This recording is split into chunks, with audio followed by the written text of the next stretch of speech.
আসসালামু আলাইকুম বন্ধুরা, আমি আছি মিশরে। মিশর থেকে আপনাদেরকে শুভেচ্ছা অভিনন্দন। আমি মিশরে আসছি গতকালকে। তো মিশরে শ্রীলঙ্কা হয়ে কিভাবে আসতে হয় এগুলা নিয়ে আজকে আপনাদেরকে বিস্তারিত জানাবো। শুরু করা যাক।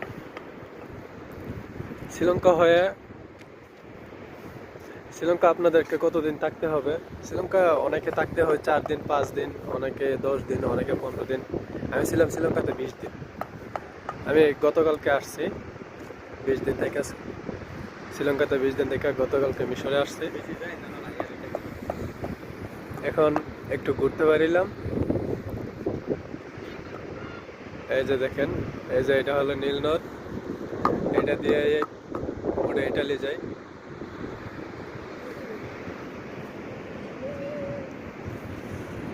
বিস্তারিত আপনাদেরকে আরো জানাবো। আমি কাজ কিভাবে নিতে হয় পরবর্তী ভিডিওতে, এবং কি কি কাজ আছে পরবর্তী ভিডিওতে আপনাদেরকে জানাবো। এই হচ্ছে আমার নানা।